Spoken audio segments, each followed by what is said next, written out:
Hello, YouTube. It's me, Robert, again. I am so excited to be doing this video today, mostly because it is always exciting when Gaga puts out new music, but Mayhem just, it feels like it's going to be amazing. So I figured what would be a fun thing to do this week would be to show you all of the Gaga memorabilia that I have, and I actually don't have that much. I wish I had more, but yeah, I felt like that would be a good time. So let me know what you think of this video in the comments down below. Make sure to like, share, subscribe, and let's get started with some of the things that I couldn't take off the wall. So first up on the tour is this copy of The Fame. It is hung on the wall with all of the other vinyl that we have. And it's kind of a production to get in and out of the frame. So I'm just going to leave it. And I do have the record itself, but yeah, I'm not taking this off the wall. And let's see. Okay, and then this is the other. Oh, this is one of the other things. So this is the Gaga poster that we got when Born This Way came out. And this is the ticket for the Born This Way ball that got canceled in Brooklyn. It was very annoying that we didn't get to see that show because it's to this day one of the shows that Daniel and I are like, oh my God, we would love it if she would just do it all over again. And we had really good seats too. Yeah, so disappointing that we didn't get to see that show. But one of the shows I did get to see was the night that The Fame came out. I got to see Gaga perform at Highline Ballroom, and this is the signed copy of the album. And as you can see, because she's releasing a bunch of signed copies of vinyl and CDs and stuff for Mayhem, her signature hasn't changed a lot, which is really cool. As someone whose signature is gobbledygook over here, it's nice to see that Gaga's is still really cool and really, like Sharpie friendly. So, fun. Okay. So now that we're back, oh, you know what? Let me start with the ticket from the, so the CD that I have that's signed is from this event, which happened on October 28th, 2008. And the ticket was $10. Do you see that? It was $10. Never again. Like, I am terrified for what these tickets are going to cost when we get this Mayhem ball. Whew, she's going to be expensive. I already know it. Okay, so I'm going to start with, let me pull the, so this is the copy of The Fame that we have on the wall. And again, not taking it down. That thing was it was a production to get it in there. And we just have like, the regular, it's like not a special pressing or anything. It's just like the regular version. So that's that. Yeah, it was pretty cool to go to that event. I'm going to insert a picture here from the event. We were not supposed to take pictures at that Highline Ballroom event, but thankfully my friend, who is going to be joining us as one of the hosts of the podcast when that comes back, he snuck his camera in and took a photo and then just put his camera away. Like, not even a photo of me with Gaga or him with Gaga, just he snapped and then gone. So that was a magical night, and I love seeing Gaga live, but nothing compares to that night. Like, Caswell and Amanda Lepore were part of the openers for that show. Semi-Precious Weapons, which Justin Tranter, who went on to be who today is a songwriter for some of the biggest pop stars in the business, was just a friend of Gaga's who had a band, and she was like, oh, can you open for me? And so I'm pretty sure Semi-Precious Weapons also opened for Gaga on the Monster Ball tour, but I don't remember for sure. But Justin Tranter walked around the crowd after they performed, and I have a photo with him, And me being the jerk that I am, he was trying to sell their CDs because they had an album that just came out. And I was like, oh, no, I'm good, but can we take a photo together? Like, such a jerky thing to say to someone, especially Justin Tranter. All right, so from this point, I'm just going to go in order of how the stuff is here. So again, my good friend Toss, who you'll meet when we start the podcast back up, he got me this for just like as a gift. I think it was for my birthday, actually.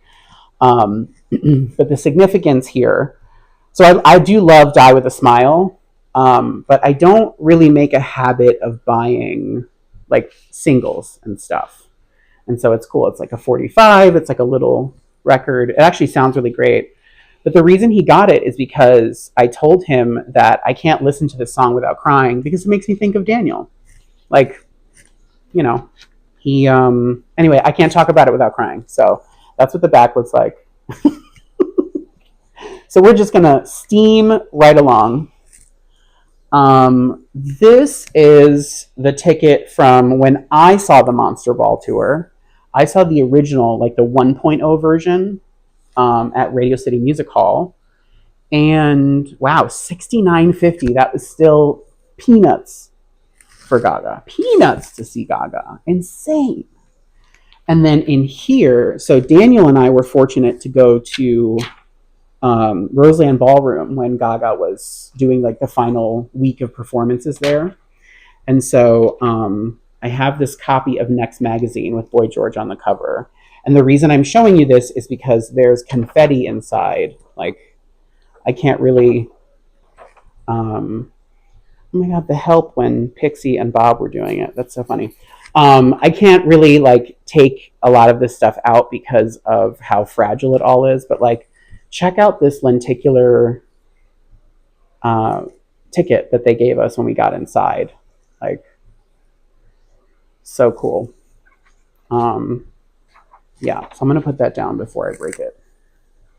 And so Daniel saw the Monster Ball Tour 2.0, and he bought the concert booklet, or whatever you call this, the poster thing or concert thing.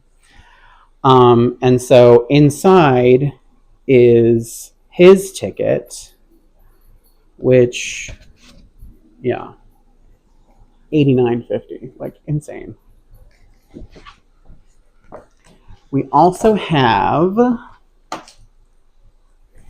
the magazine with Gaga on the cover. You know what's funny is I'm seeing this and I'm realizing that we totally have more Gaga stuff somewhere else, like magazine specific. But I was kind of wanting to stick to vinyl on this. I happened to find these and I remembered about having the tickets for the other stuff.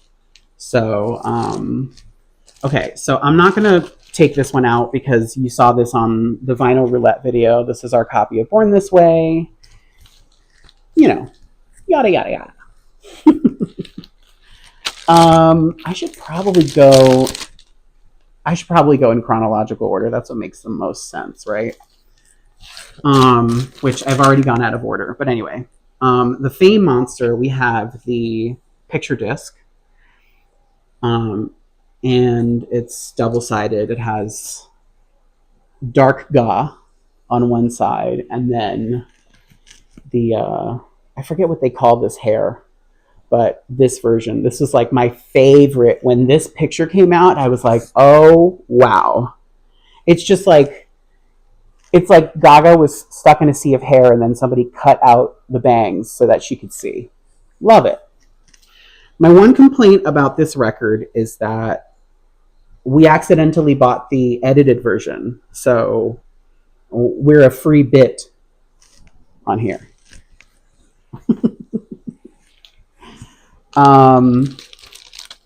Okay, I already showed you Born This Way. Let's go to Artpop. So here's Artpop. This was a moment. Artpop was a moment in time. And I will say the rollout for Mayhem feels like how this felt once upon a time. I mean, this cover is insane. to look at because it's this weird chopped up version of different paintings and then a sculpture of Gaga as opposed to the actual Gaga on the front. And then when you open it, is the actual Gaga with the gazing ball. The gazing ball, right? That's what it was called. Something that happened during this era, and I talked about it on the podcast or like back in the day, but so Gaga was filming a music video and she invited some of her fans to come and be in it. Didn't say what song it was for, and when we showed up, we were like corralled in a gym. I was there with Candy Muse, who we didn't know each other yet at the time. And do you remember the kid who was like, "Yes, Gaga, you look so good"? He was there wearing 2 Birkins, and all of the like younger Gaga fans that were there were asking if they could walk around with his Birkins. And it was bizarre because it was like a bunch of kindergartners that were dressed like this were there. Sometime after midnight, they brought us down to the studio. This was all in Brooklyn, like on the water in Brooklyn. They brought us down to the studio, and we were told that we were going to be in basically at a concert, and Gaga and R. Kelly were going to come out and perform because it was for Do What You Want, the music video that never came out. And so I remember walking in and seeing Terry Richardson, another canceled individual. And I remember that. I remember seeing Gaga. She was wearing, if you remember the way that Grace Jones is painted in the movie Vamp, it was that, but imagine it made of glass. Like all of the swirls were made of glass, and they were on a kind of like nude illusion bodysuit. And the crotch kept coming apart because we did 3 takes of the song with us just like, fist pumping and whatever. And she kept calling for the costume person to come and fix the crotch of the bodysuit she was wearing, which was fascinating. She also spoke to us, which was cool. Like R. Kelly was there with these 2 women wearing sunglasses. Remember, sometime after midnight, so there was no sun available for these sunglasses. And so I remember he was wearing a leather jacket that had the words "smoke and mirrors" in glass, like in mirrored glass, on the back of his jacket. And I remember Gaga coming over and talking to us. I guess she saw someone that she recognized, and so she was kind of having a conversation with those people. It was one of my friends was the one who got invited, and it was like he was told that he could bring 2 friends with him. And so we were kind of like in a different spot. We were also much older, not much older. We were maybe like 5 to 6 years older than most of the other people that were there. And we're kind of not like, I've never identified as a little monster because I became a fan of Gaga's before all of that even started. So I just don't identify with it. Yeah. So she was there, she was talking. And one of the things that she said was, "What do you think if I kiss him when we do the last take?" And so it was so awkward because she like jumped on R. Kelly and started making out with him during the last take. And yeah, it was bizarre and interesting and strange. They also took our phones and put our phones inside of like one of those plastic hanging folder contraptions. Anyway, it was such a bizarre moment. Part of us being on set got us a invite to the Art Rave, which was the concert that she did in Brooklyn, like on an island where you had to take a boat. But because I only got 1 ticket to go, and Daniel couldn't go, he was like, "Well, you're not going to go without me." I made the decision not to go because it was going to upset him so much. And honestly, I'm glad I made that decision. Daniel and I were able to watch the entire concert from home. And then as soon as the concert was over, we closed the computer that we were watching it on and went to sleep. Meanwhile, my two friends who went had to figure out how to get back once the concert was over. And I guess they didn't really give a lot of thought to getting people on the boats and getting them across the water and all that stuff. It was like a whole thing. So I'm grateful that I did not go.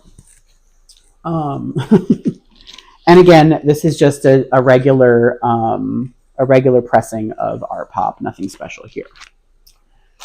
Okay. So after Artpop, part of Artpop was Applause, and we also have this picture disc of Applause, which is fun. And it has her as the clown on the back. So this is a good time. And it also has, is my favorite version of, yes, the DJ White Shadow Trap Mix is my favorite version of Applause, because I'll admit, outside of the song Venus, not a big art pop person today. I was all about it when it was happening, but that music doesn't really travel with me now. So feel free to hate on me in the comments. I'm used to it. Next is also I don't see it for the jazz albums. I don't play those games. To me, Lady Gaga is a pop star, will always be a pop star. She is that in my mind, and I'm sure that the jazz albums are beautiful, but they just don't speak to me the way that her pop music speaks to me. So next is Joanne, which is actually, I think, in terms of the artwork and all of the stuff included inside, is kind of really fun in terms of like what's included. I'll show you in a moment. But it feels more personal. That's the inside there. It's Gaga laying in a field. And so the sleeves for the album have all of this fun Gaga stuff from over the years. So it's not like your typical sleeve where it's just the song titles and maybe the lyrics or something. There's like, here's a photo of Gaga when she was young. It's almost like if there were a yearbook about Lady Gaga and just Lady Gaga. That's the stuff included in this album. And there's another tiny little Sears Portrait Studio photo there of her. Yeah.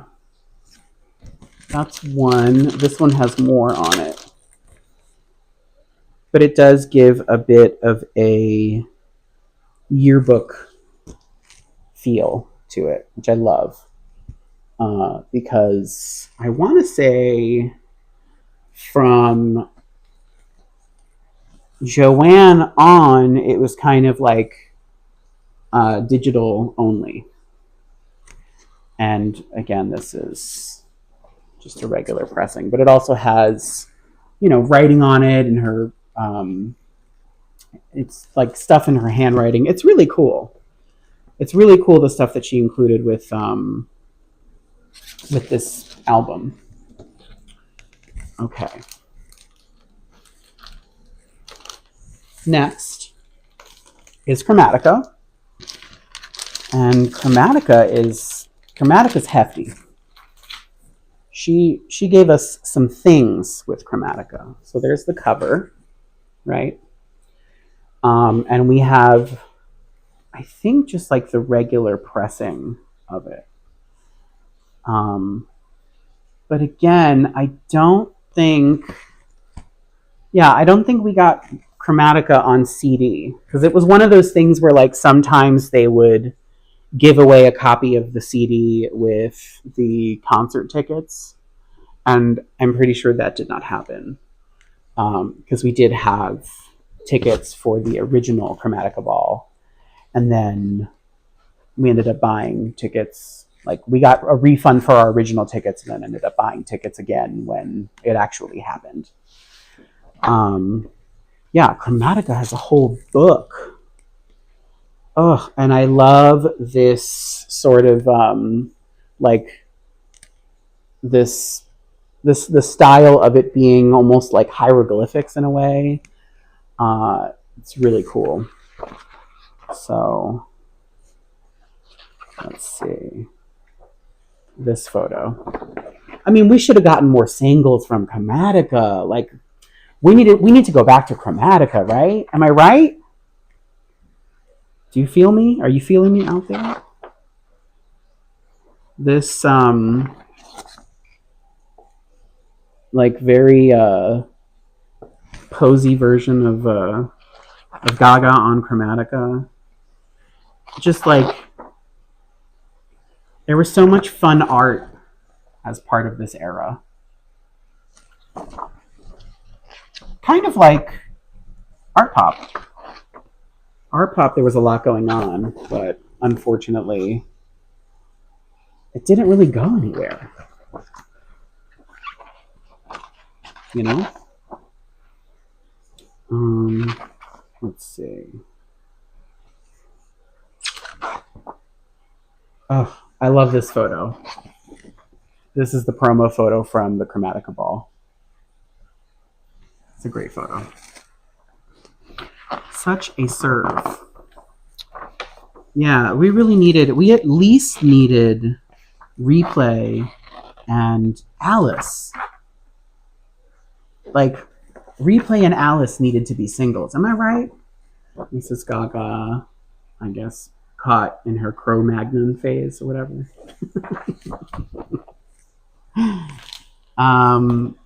And I'm pretty sure, yeah, we got a regular old pressing of Chromatica. Nothing special. We got the one disc, because I know that there were like 2 discs and all that stuff, but we did not get that. And the last of the vinyl that I have is Dawn of Chromatica, which I kind of forgot about, if I'm being honest, until I was grabbing everything to make this video. But this is really cool and totally, it's like, it's almost the same lime green that Charlie XCX used for Brat, which is kind of fun because Charlie's one of the musicians on here. So, yeah. And this also came with stuff. This is the hype sticker that we were somehow able to save. And there's this booklet that I'm pretty sure folds out into a poster. And there's kind of,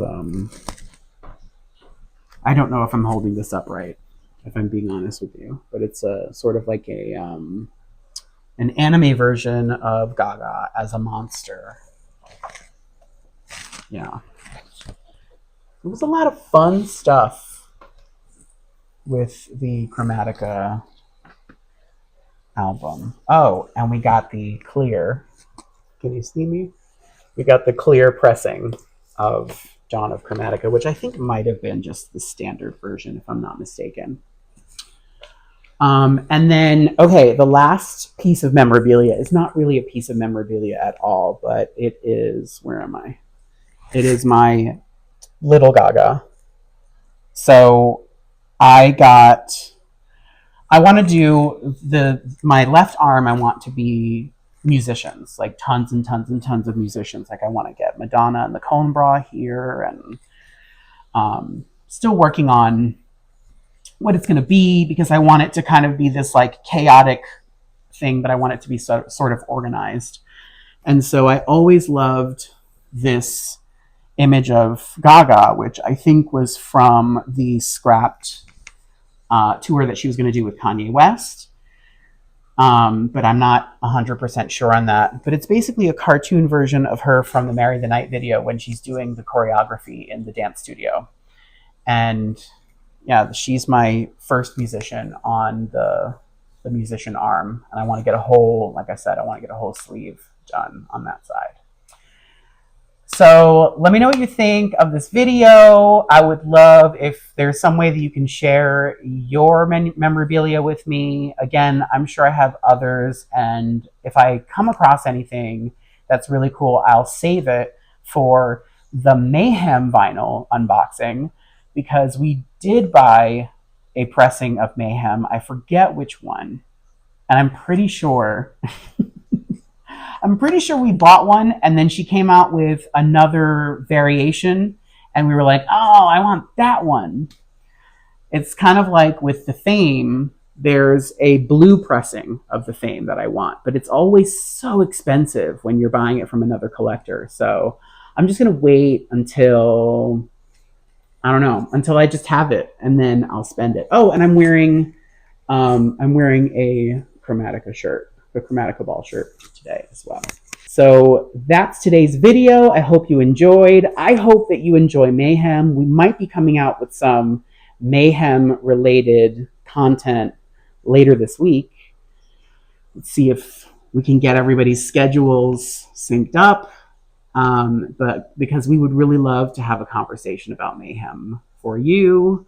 And yeah, so share, subscribe, hit that notification bell. I would love to do some lives if that's something that you're all into. And until next time, witty catchphrase. You know what I mean?